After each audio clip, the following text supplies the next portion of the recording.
সাল্লাল্লাহু তাআলা আলাইহি ওয়াসাল্লাম। সমস্ত প্রশংসার সমস্ত গুণগান গুণকীর্তন গুণভাজন সে করুণাময় মহান রব্বুল আলামিনের দরবারে নিবেদিত, যিনি এক ও দ্বিতীয়, যিনি ওয়াক্কায় ওয়াব্বাই, যিনি নিরাকার নির্বিকার নিরঞ্জন, যিনি কোন শব্দ দ্বারাই 18,000 মাখলুকাতকে সৃষ্টি করেছেন। সকলে মিলে পড়ুন আলহামদুলিল্লাহি রাব্বিল আলামিন। যিনি হাসরের সহকারী, পাপীদের উদ্ধারকারী, যিনি কাল কিয়ামতের মাঠে রোজ হাসরের মাঠে দুই হাতখানা ধরে করবেন পার। সকলে মিলে পড়ুন আমিন।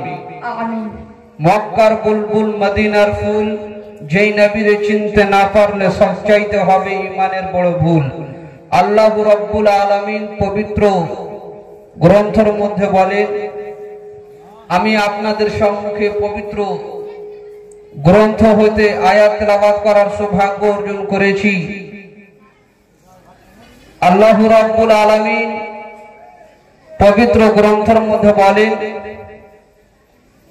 বিসমিল্লাহির রহমানির রহিম, ইন্নাদ দীনা ইনদাল্লাহিল ইসলাম। জোরে পড়ুন সুবহানাল্লাহ। আর একটু মহব্বতে পড়ুন সুবহানাল্লাহ। তার সঙ্গে সঙ্গে আমি আপনাদের সম্মুখে একখানা হাদিস শরীফ পাঠ করেছি। সেই হাদিস শরীফ হচ্ছে, মান বানা লিল্লাহি মসজিদান বানা আল্লাহু লাহু বাইতান ফিল জান্নাহ। জোরে পড়ুন সুবহানাল্লাহ। সুবহানাল্লাহ।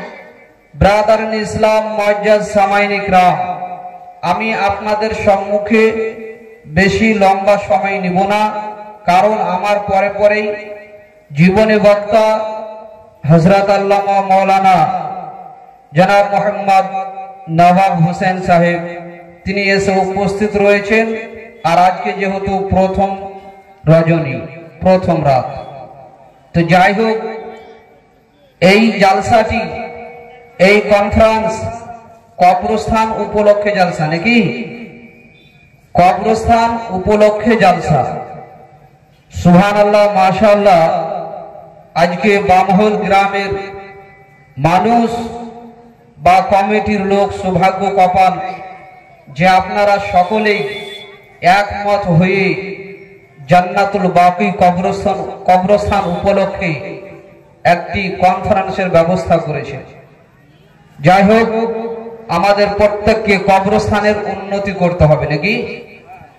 তো যাই হোক, কবরস্থানেরও প্রয়োজন রয়েছে, আর সঙ্গে সঙ্গে মসজিদেরও প্রয়োজন রয়েছে, নাকি? না কি বলছেন আপনারা? যাই হোক, আজকে আমার বক্তব্য হবে মসজিদ সম্পর্কে। আগামী কালকে ইনশাআল্লাহুল আজিজ আল্লাহ তাবারাক তাআলা যদি হায়াতে রাখেন, কবরস্থান উপলক্ষে আমি কিছু মাসলা মাসাইল বলে যাব। অনেক কবরস্থানে দেখা যায় গরু বাঁধে আপনাদের দিকে। সেই কবরস্থানে যে গরু বাঁধে, তো বাঁধা যাবে কি যাবে না? কবরের উপরে যে আমরা ঘাসগুলো হয়তো 1 মাস 2 মাস হয়ে যাওয়ার পর ঘাস হয়ে যায়, বছর হয়ে যাওয়ার পর ঘাস হয়ে যায়, তো আমরা সেই ঘাসটাকে উঠিয়ে নিই, সাফাই করি কবরটা। তার সম্পর্কে আপনার মাসলা মাসাইল কি বলছে, কোরআন হাদিস কি বলছে, আগামী কালকে ইনশাআল্লাহুল আজিজ আমি আপনাদের সম্মুখে বয়ান করব। তার পূর্বে আজকে আমি মসজিদ সম্পর্কে এই গুনাহগার বান্দা কিছুক্ষণ সংক্ষিপ্ত আকারে আমি আপনাদের সম্মুখে বক্তব্য রাখবো। বক্তব্য শুরু করার আগে আরো একবার মহব্বতে দুরূদ শরীফ পাঠ করুন। আল্লাহুম্মা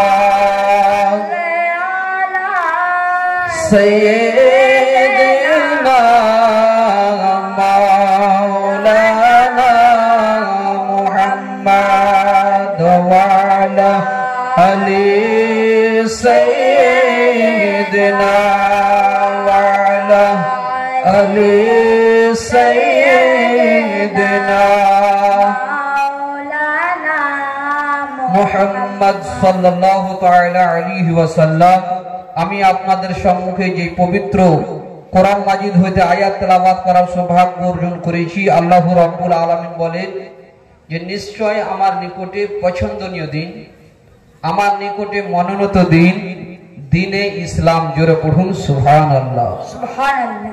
সবচাইতে বেহতরিন দিন, সবচাইতে ভালো দিন এই দিনে ইসলাম, আর ইসলাম মানে হচ্ছে শান্তি।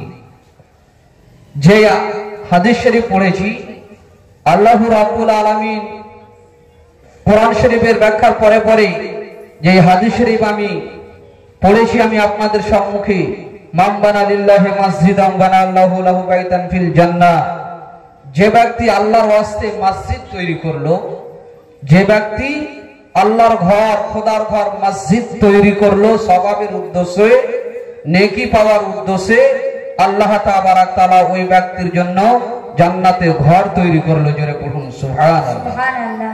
ব্রাদার ইসলাম, এটা আমার বানানো কথা নয়, হাদিস থেকে প্রমাণ রয়েছে। তাহলে বোঝা যাচ্ছে যে মসজিদ, মাদ্রাসা, কবরস্থানের দিকে যদি দানের সিলটা হাতটুকু বাড়িয়ে দেওয়া হয় তাহলে নেকির অধিকার হয়, সওয়াবের হকদার হবেন। ব্রাদার ইসলাম, আজকে দেখছেন মসজিদ তৈরি হচ্ছে, বা আমরাও মসজিদ তৈরি করেছি। এই মসজিদ তৈরি করেছিলেন কে জানেন? এই মসজিদ তৈরি করেছিলেন আমার আপনার দয়ার নবী মুস্তাফা সাল্লাল্লাহু তাআলা আলাইহি ওয়াসাল্লাম। আমার নিজ হাতে আপনার মসজিদে নববী তৈরি করেছেন। জোরে পড়ুন সুবহানাল্লাহ। যিনারা হাজী সাহেব রয়েছেন ওনারা দেখেছেন, নামাজ পড়েছেন মসজিদে নববী শরীফে। সেই আমার আপনার দয়ার নবী মুস্তাফা সাল্লাল্লাহু তাআলা আলাইহি ওয়াসাল্লাম মসজিদে নববী তৈরি করেছেন নিজ হাত মুবারক দ্বারা। কেমন করে তৈরি করলেন সেই জিনিসটা আমি আপনাদের সম্মুখে নিয়ে যাই। ব্রাদার ইসলাম, বানি নাজ্জারের একটা বাগান ছিল। ধ্যান দিয়ে শুনবেন, মূল্যবান বক্তব্য। হয়তো আপনারা অন্য কোনো আলিম উলামার জবান দ্বারা, মুখ দ্বারা শুনেছেন কিনা জানি না, শুনবেন, ভালো লাগবে অবশ্যই। ব্রাদার ইসলাম, বানি নাজ্জারের একটা বাগান ছিল। সেই বাগানটাতে ছিল আপনার খেজুরের গাছ। কিসের গাছ? খেজুরের গাছ। আর সেখানে কিতাবের মধ্যে বলা হয়েছে মুশরিকদের কবর ছিল। সেই জায়গাটাতে মুশরিকদের কবর ছিল। মদিনা শরীফে এমন একটা জায়গা ছিলেন না যে আমার আপনার দয়ার নবী মুস্তাফা সাল্লাল্লাহু তাআলা আলাইহি ওয়াসাল্লাম জামাতের সঙ্গে সাহাবাগণদেরকে নিয়ে নামাজ আদায় করবেন। ওখানে একটা মসজিদ তৈরি করা দরকার আছে না? আছে না? নাই? আছে, প্রয়োজন আছে। তো আমার আপনার দয়ার নবী মুস্তাফা সাল্লাল্লাহু তাআলা আলাইহি ওয়াসাল্লাম সাহাবাদেরকে ডাক দিলেন। কাদেরকে? সাহাবাদেরকে ডাক দিলেন, ও আমার হযরতে আবু বকর সিদ্দিক, শুনো, এই জায়গাটাতে মসজিদ তৈরি হবে। জোরে বলুন সুবহানাল্লাহ। সুবহানাল্লাহ। এই জায়গাটাতে মসজিদ তৈরি হবে, মসজিদের কাজ আরম্ভ হবে। তার আগে এই জমিনটুকুর যে মালিক রয়েছে তাকে একটু ডেকে নিয়ে এসো। বেরাদার বন্ধুগণ, দয়ার নবী মুস্তাফা সাল্লাল্লাহু তাআলা আলাইহি ওয়াসাল্লাম সাহাবাদেরকে ডাক দিলেন, ও আমার সাহাবারা শুনো, এই জায়গাটাতে মসজিদে নববী তৈরি করা হবে। ও আমার সাহাবারা শুনো, এই জায়গায় মসজিদে নববী তৈরি হবে। যেই জমিনের মালিক তাকে তুমি ডাক দাও। বেরাদার বন্ধুগণ, আব্বাজি ভাইরা, সোনা মানিকেরা, দয়ার নবী মুস্তাফা সাল্লাল্লাহু তাআলা আলাইহি ওয়াসাল্লাম জমিনের মালিককে ডাক দেওয়ার আদেশ দিয়ে দিলেন। দয়ার নবী মুস্তাফা সাল্লাল্লাহু তাআলা আলাইহি ওয়াসাল্লামের হুকুম পাওয়া যাওয়া মাত্রই, আদেশ পাওয়া যাওয়া মাত্রই হযরতে আবু বকর সিদ্দিক রাদিয়াল্লাহু তাআলা আনহু বাবা ওই জমিনের মালিকের নিকটে চলে গেলেন। যেমনই যাওয়া আমার আপনার হযরতে আবু বকর সিদ্দিক বলতে আছেন, আপনাকে ইয়া রাসূলুল্লাহ, ইয়া হাবিবাল্লাহ, নবীজি আপনাকে ডাক দিয়েছি। হযরত আবু বকর সিদ্দিক রাদিয়াল্লাহু তাআলা আনহু জবাব যেমনই বলা, বাবা সেই জমিনের মালিক চলে আসলো, কিতাব প্রমাণ করতেছে বাবা ওই জমিনের মালিক হলো আপনার দুইটি এতিম ছেলে। দুইটি এতিম ছেলে আমার আপনার দয়ার নবী মুস্তাফা সাল্লাল্লাহু তাআলা আলাইহি ওয়াসাল্লামের নিকটে এসে যেন উপস্থিত হয়ে গেলেন। ইয়া রাসূলুল্লাহ, ইয়া হাবিবাল্লাহ নবী গো, ও আল্লাহর নবীজি আপনি আমাদেরকে ডাক দিয়েছেন ইয়া রাসূলুল্লাহ। বলে হ্যাঁ আমি তোমাদেরকে ডেকে পাঠিয়েছি। বলে ইয়া রাসূলুল্লাহ এসে উপস্থিত হয়ে গেছি। বলে তোমরা জমিনের মালিক? বলে হ্যাঁ ইয়া রাসূলুল্লাহ, কিন্তু বেরাদার ওই বাচ্চাটি হলো ইয়েতিম বাবা, মা হারা সন্তান বাবা, বাবা হারা সন্তান। যাদের মা নাই সেই জানে মা হারার বেদনা, যাদের বাবা নাহি রে বাবা ওই জানে বাবা হারার কষ্ট কতটুকু। দয়ার নবী মুস্তাফা সাল্লাল্লাহু তাআলা আলাইহি ওয়াসাল্লাম জানেন বাবা। আমার আপনার দয়ার নবী মুস্তাফা সাল্লাল্লাহু তাআলা আলাইহি ওয়াসাল্লাম জানেন বাবা মা হারার বেদনা কাকে বলে, বাবা হারা যন্ত্রণা কি জিনিস বাবা। ওই বাচ্চা দুটি হলো ইয়েতিম বাবা, মা নাই বাবা নাই রে বাবা। আমার আপনার দয়ার নবী মুস্তাফা বলতে হচ্ছে আমি মা হারার বেদনা জানি, বাবা হারার কষ্ট আমি বুঝি। আমি যখন মায়ের গর্ভে ছিলাম আমার আব্বা হুজুর মুলকে সঙ্গিয়েছিল ব্যবসা বাণিজ্য করার জন্য। আব্বা হুজুর যখন আপনার ব্যবসা বাণিজ্য করে ফিরছিলেন সেই জায়গাতে আমার আব্বা চিরতরে বিদায় নিয়েছে। আমি আমার আব্বা হুজুরে মুখানা দেখতে পাইনি। আমি আপনার যেন বড় হতে লাগলাম। আমি যখন বড় হতে লাগলাম সংক্ষিপ্ত আকারে চলুন বাবা, যখন কিতাব বলতেছে 6 বছর যখন বয়স হয়ে গেল আমার মা আমার আব্বা রওজা দেখাতে গিয়ে নানির বাড়ির সঙ্গে বেড়াতে নিয়ে গিয়ে আসার পথে আমার আম্মা ও মাখামে আবুয়া জায়গাটাতে যেন বিদায় নিয়ে নিয়েছে। আমার নবী মুস্তাফা বলতে আছেন আমি মাহারা যন্ত্রণা কতটুকু আমি নবী মুস্তাফা জানি। বাবাজি ভাইরা আমি জীবনী করবো না, আসুন বাবা দয়ার নবী মুস্তাফা সাল্লাল্লাহু তাআলা আলাইহি ওয়াসাল্লাম বললেন ও আমার সাহাবারা এই দুই এতিম বাচ্চার জমিনটুকু খরিদ করতে হবে, কিনে নিতে হবে, টাকা পয়সা দিয়ে দিতে হবে। ছোট ছোট বাচ্চারা বলল ইয়া রাসূলুল্লাহ, ইয়া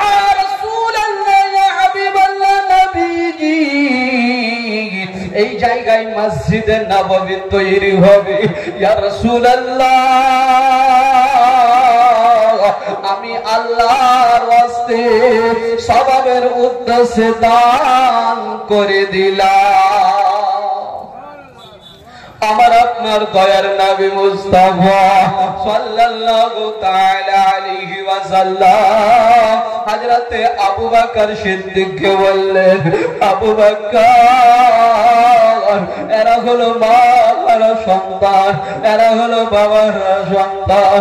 মক্কার মাটিতে তাইফের মাটিতে বাবারা সন্তানদেরকে মারা সন্তানদেরকে ভালোবাসে না।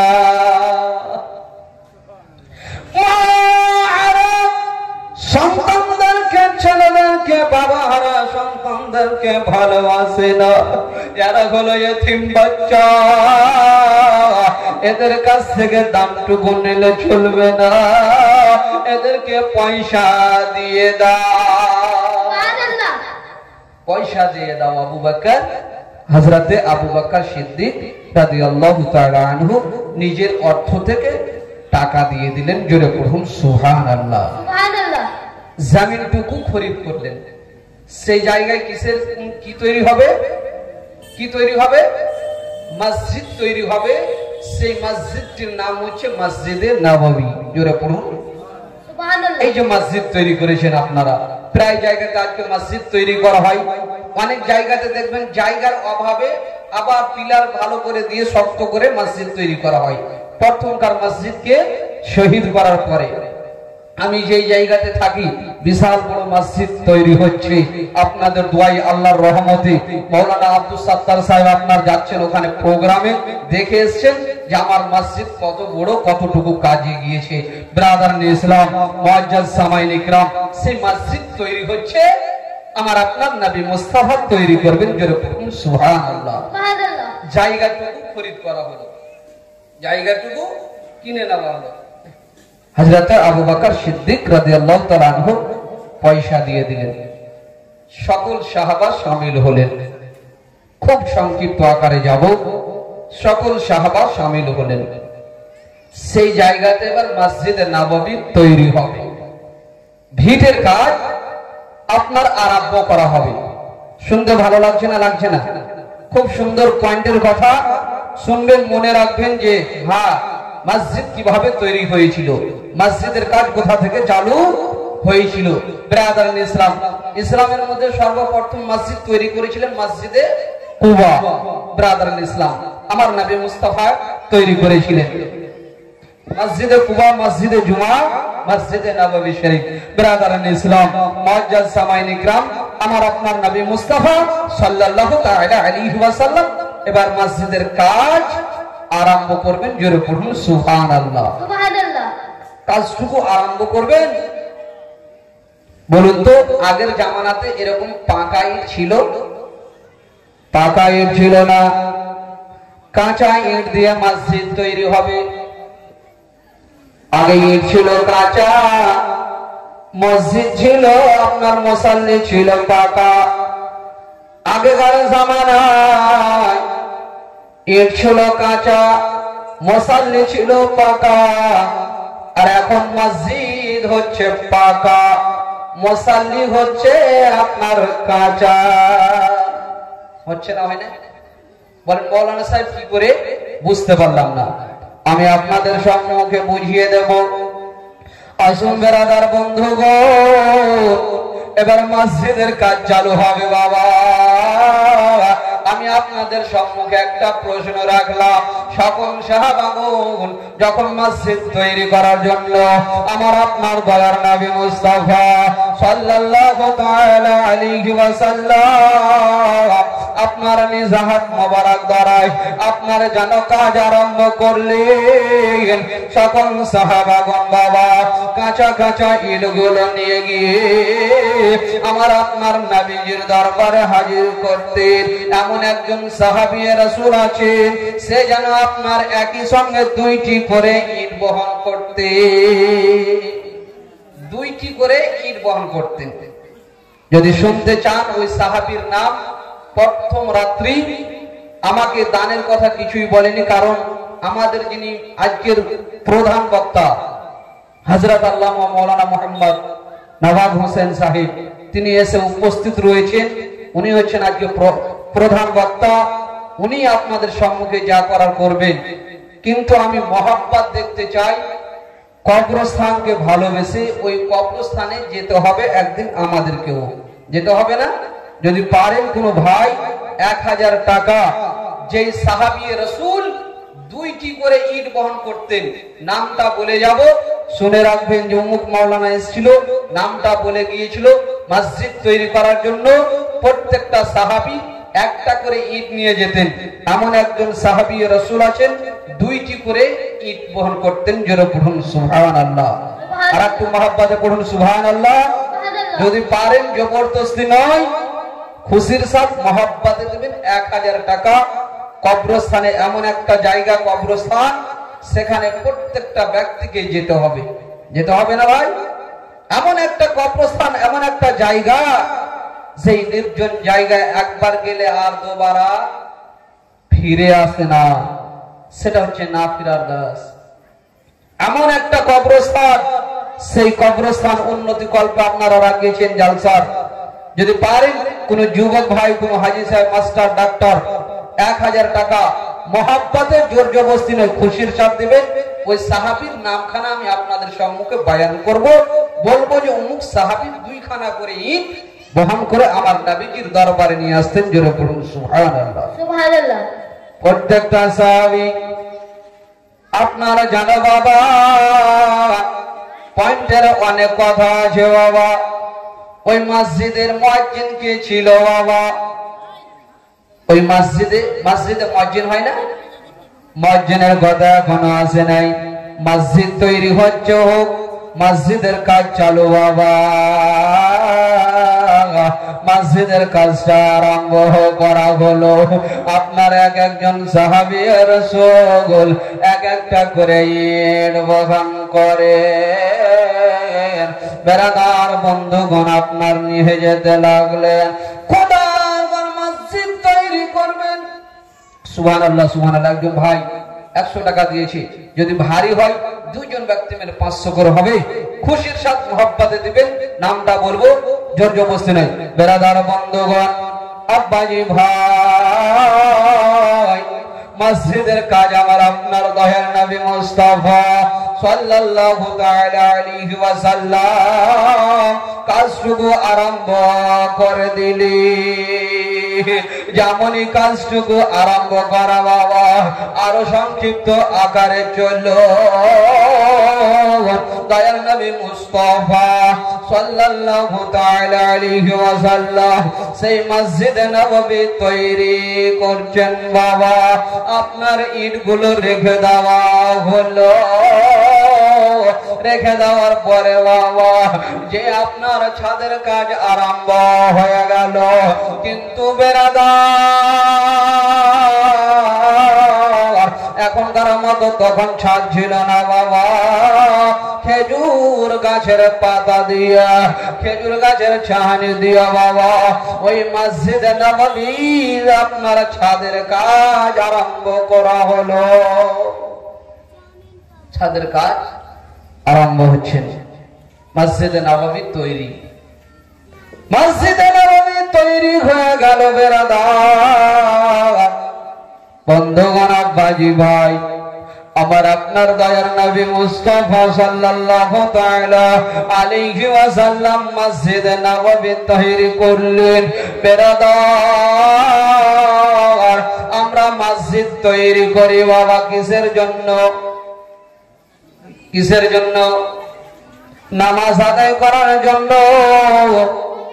আমার আপনার দয়ার নবী মুস্তাফা সাল্লাল্লাহু তাআলা আলাইহি ওয়াসাল্লাম মসজিদ তৈরি করলেন বাবা। সাহাবাদেরকে নিয়ে আপনার যেন নামাজ আদায় করবেন বাবা। তার আগে বাবা, তার পূর্বে আজানের প্রয়োজন রয়েছে বাবা। আপনাদের সম্মুখে আরো সংক্ষিপ্ত আকারে চলি বাবা। বেরাদার, সুবহানাল্লাহ, সুবহানাল্লাহ। একজন বাপজি আমার দিয়েছে 200 টাকা। আল্লাহ না করে জীবনে পকেট ফাঁকা। যে আশা যে উদ্দেশ্য দিয়েছে দান আল্লাহ পাক তুমি কবুল করো পাক সুবহান। মিটিয়ে দিও তার মনের আরমান। যাই হোক ব্রাদার ইসলাম, আমি দান চাইবো না। মহব্বতে 500 টাকা যদি দিতে পারেন, নামটা বলে যাব ব্রাদার ইসলাম।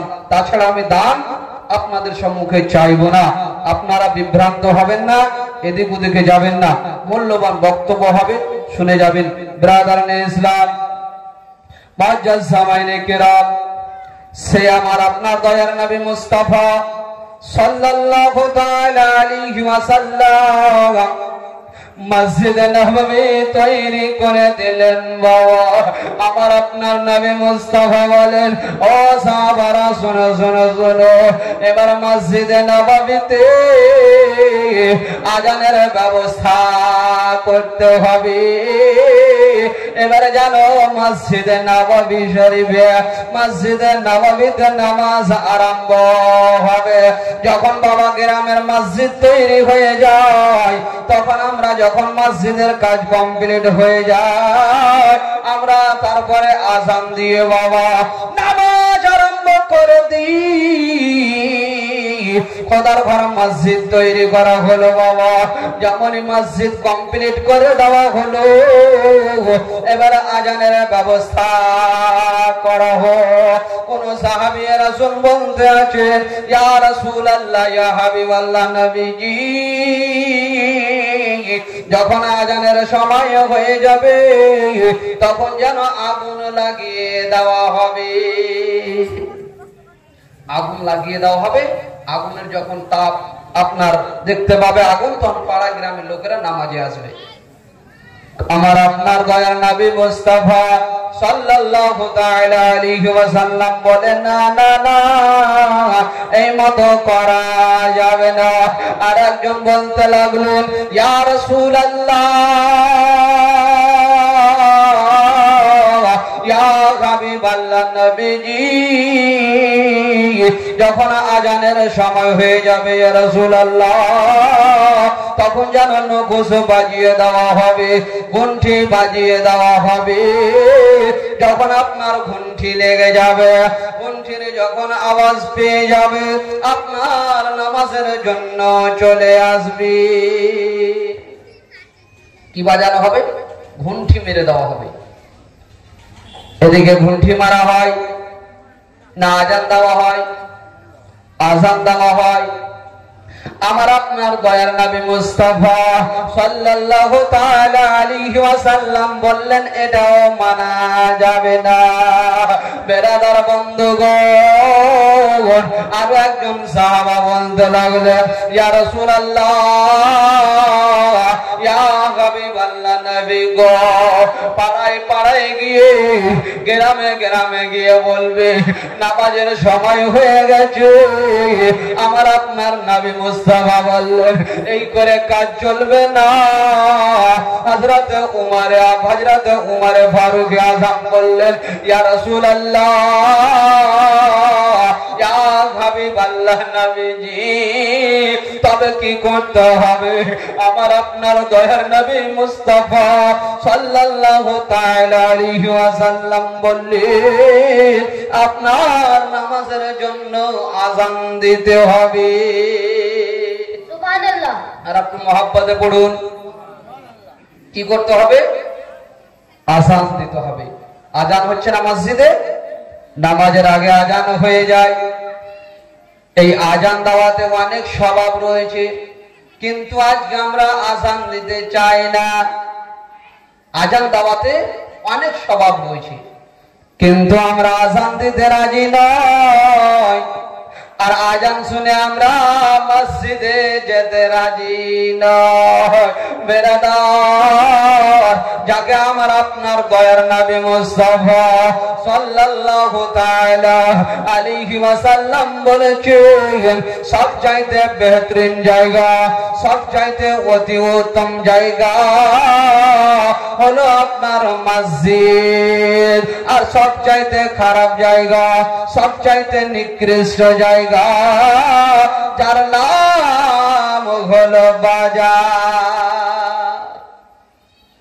আমার আপনার নবী মুস্তাফা বললেন, সবচাইতে ভালো জায়গা হচ্ছে মসজিদ। জোরে পড়ুন, আর একটু মহব্বতে পড়ুন, সুবহানাল্লাহ। সবচাইতে খারাপ জায়গা হলো কি? বাজার। আমরা বাজারে বেশি যাই।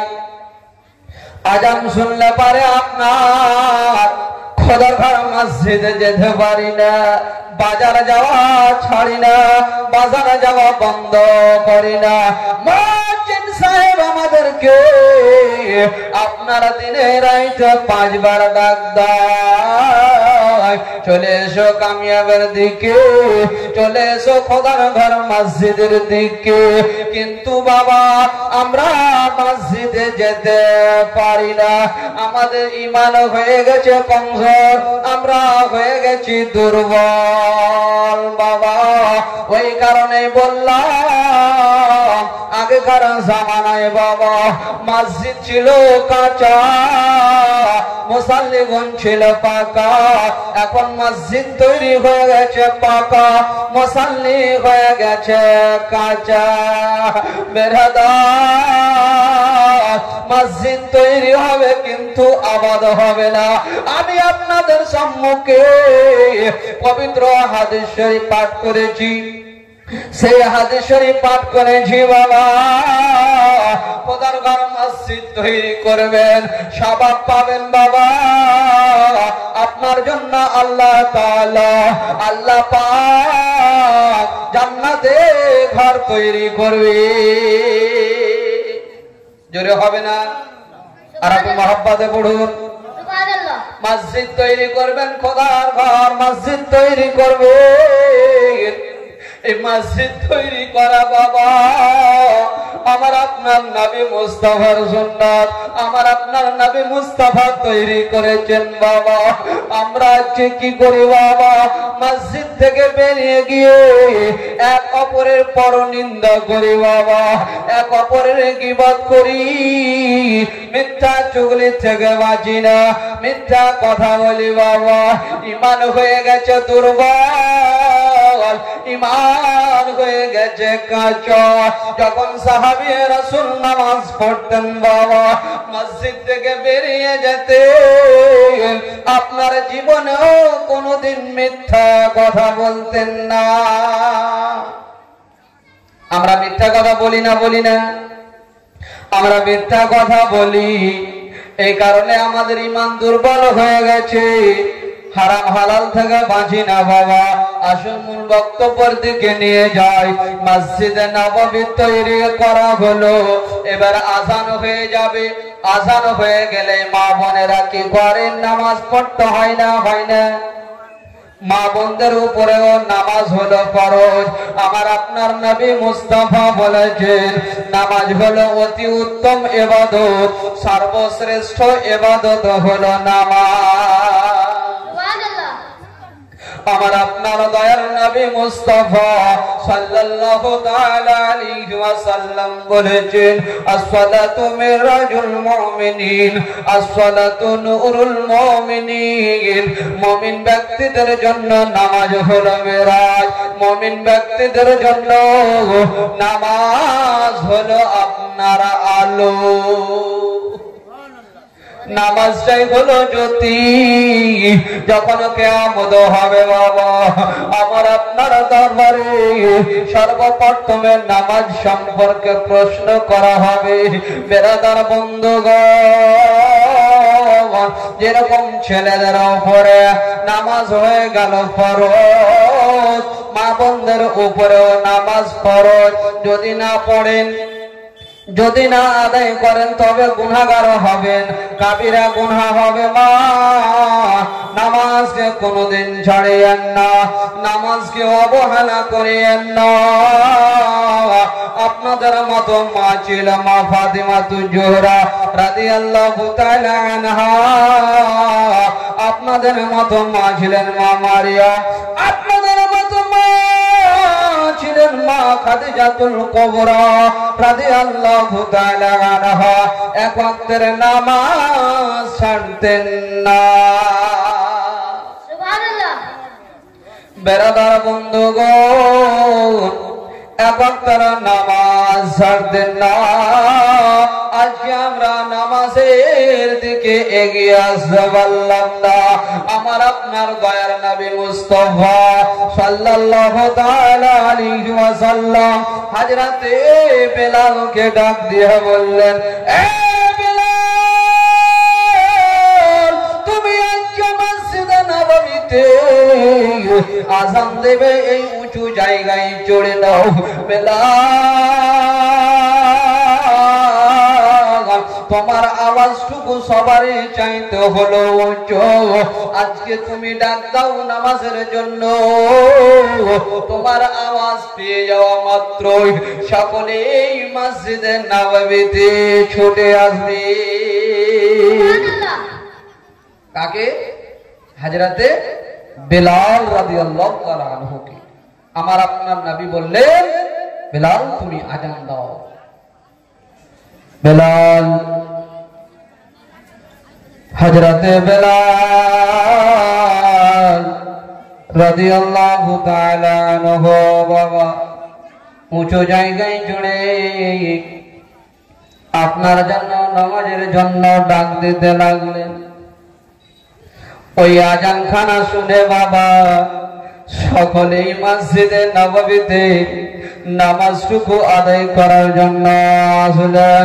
সেই মসজিদে নববীতে ইমাম হলেন আমার আপনার দয়ার নবী মুস্তাফা সাল্লাল্লাহু তাআলা আলাইহি ওয়াসাল্লাম, আর মুক্তাদি হলেন সকল সাহাবাগণ। সুবহানাল্লাহ। মসজিদ তৈরি করে মসজিদে আযান হলো নাকি? মসজিদে আযান হলো, নামাজ চালু হলো। একবার দুরূদ শরীফ পড়ুন, বক্তব্যটাকে আরো সামনের দিকে নিয়ে যাব। আল্লাহুম্মা, জোরে জোরে বলেন আল্লাহুম্মা সাল্লি আলা সাইয়্যিদিনা মাওলানা ওয়া আলা আলি সাইয়্যিদিনা। জোরে জোরে মহব্বতে পড়েন, আর একটু মহব্বতে আল্লাহুম্মা سيدنا مولانا